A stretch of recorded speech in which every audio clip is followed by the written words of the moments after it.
chess, nonsense, and analysis. So yeah, we today we saw fireworks.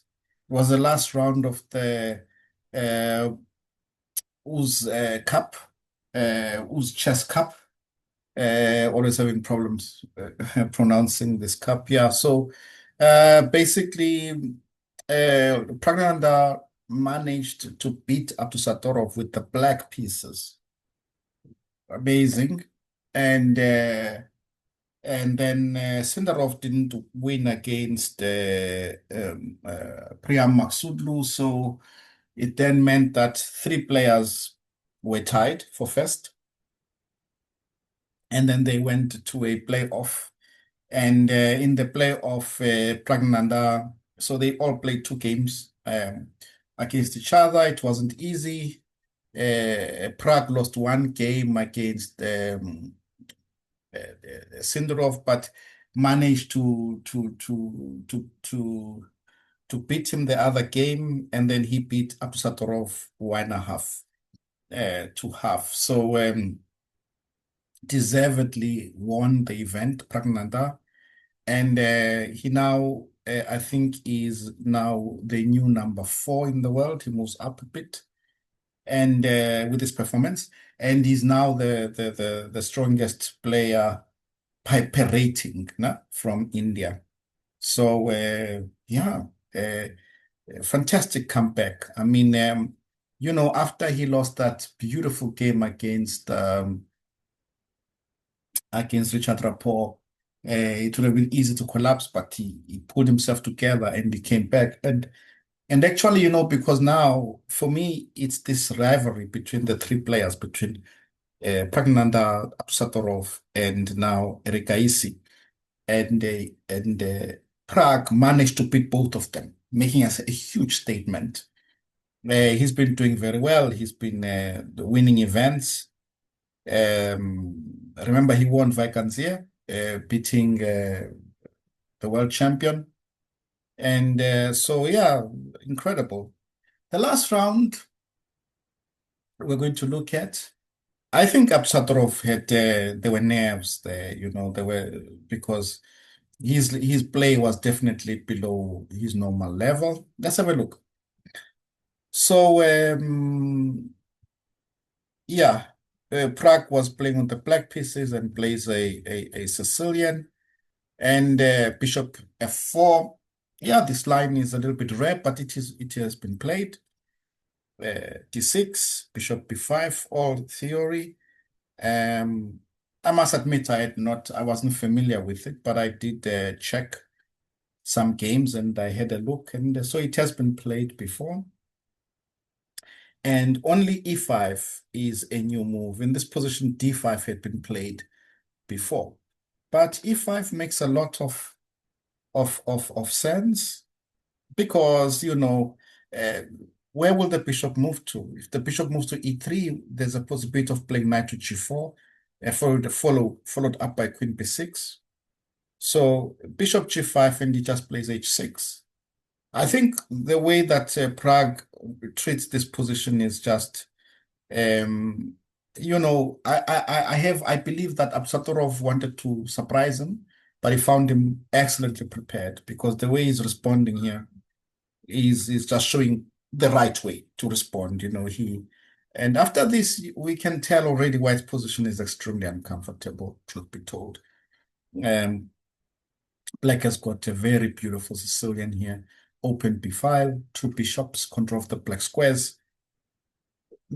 Everything has gone wrong for white. Everything has gone wrong. And yeah, he tries, it's just that Abdusattorov is a very, what's what I'm looking for, principled player. He tries to find, the ultimate. I think here he should start thinking about drawing. He should start thinking about, somehow, I don't know how, very difficult position, but he should start thinking about how to minimize the damage at least, right? But he doesn't do that. He still goes forward, but you cannot go forward from a bad position. Okay, rook f1 and now g3. He wants to play f4, a decision which he will rule because obviously he's opening up the black squares for black. Black he is going to be strong on the plus because rook b8 is logical, so I don't like f4 at all. Rook b4 is nice. And queen a6 is a weird move. I mean, what does he want?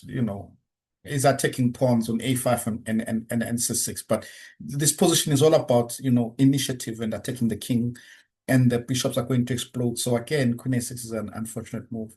So as I say, it was way below par. So he plays, Bragg just doubles the rooks. Now he's threatening rook takes b2, e5. It's all going wrong, yeah. Queen f5, b2 is hanging. So first, and then Pragg plays beautifully. Now with this bishop on f6, queen on f5, rooks on, I mean, what else does Black want? Maybe the only thing that Black would want is to involve this bishop, but otherwise, all their pieces are in the game, and we can see that White is just battling. Yeah, Queen c5, beautiful move, and that is it. Look at the awareness that Pragg has. I mean, okay, c3 is threatened, but now the bishop can be introduced into the game as well. Queen takes c3, the king is in trouble, check. Queen goes to f6, the pawn on f4, rook d4 is threatened, a4 is threatened. It's a disaster. Plays c3, and that's what we're talking about. The bishop jumps in, and now all the pieces are in the game. And Abdusattorov, yeah, this is just pure desperation, and tries to drum up something against the Black King, but unfortunately, it's just not enough. Yeah, Pragg just has to sort out everything in the position, and which he manages to do. And right here, it's going to be checkmate. Yeah, so he resigns the game. Yeah, a very nice game by Praggnanandha, but I must admit, I think the game was won in the opening. Yeah, I think that Abdusattorov tried to surprise him, but found that he was ready, and the way he treated that position, Praggnanandha, was brilliant. And yeah, so Pragg it is. Praggnanandha, he is yeah, this was quite a comeback for in the tournament, and then to win the event, and gain and even gain rating and so on. Brilliant. So he's raising his hand as the guy who wants to be the next challenger for the World Championship. And of course, Abdusattorov and Ergais, they want to have something. They feel that they have something to say there. Let's see what will happen. This is a beautiful rivalry that is happening between these young, fresh players with so much energy and ideas. And beautiful, beautiful, beautiful. I was thoroughly entertained by the event, and cannot wait for the next one. So yeah, till next time, dear viewer. Yeah, this was quite a nice event. I hope you liked it. Please do like, share, and subscribe if you haven't. And yeah, till we meet next time. Checkmate.